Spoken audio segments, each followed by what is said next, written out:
অনুরাগের ছোঁয়া এক্সপ্লেনেশন ভিডিওর মধ্যে আজকে যা যা হতে চলেছে। পোস্টমর্টমের পর মর্গে শর্ট সার্কিট থেকে আগুন লেগে অনেকগুলো বডি পুড়ে গেছে, সেখানে আপনার হাজব্যান্ডের বডিও ছিল। শেষ দেখাটুকু দেখতে পারলাম। তোর এত কথা বলার তো এখন দরকার নেই। তুই তো বুঝিস, তুই তো ননসেন্স না, তুই তো অবুঝ না। তো ভুল ধারণা নিয়ে থাকলে আমাকে আর বাকি ভুল বুঝবে। ফালতু কথা একদম বলবেন না। খুন করে এসেছেন, আবার বড় বড় কথা দিয়েছেন আপনার মুখে। একটা বাচ্চা ছেলেকে খুন করে এখানে এসেছে, হাব ভাব এমন যেন স্বাধীনতা সংগ্রাম। ভদ্রভাবে কথা বলুন। তুমি মা কাকে বলছো?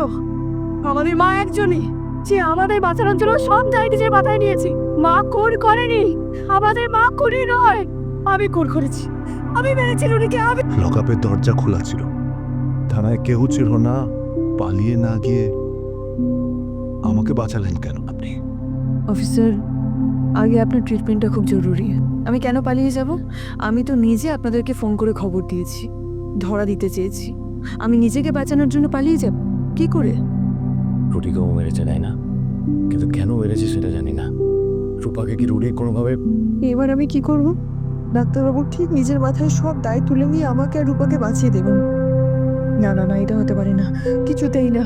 আজকে সিরিয়াল এক্সপ্লেনেশন ভিডিওতে যদি আপনাদের ভালো লেগে থাকে তাহলে লাইক এবং সাবস্ক্রাইব করে আমাদের সাথেই থাকুন এরকম নিয়মিত এক্সপ্লেনেশন ভিডিও পাওয়ার জন্য।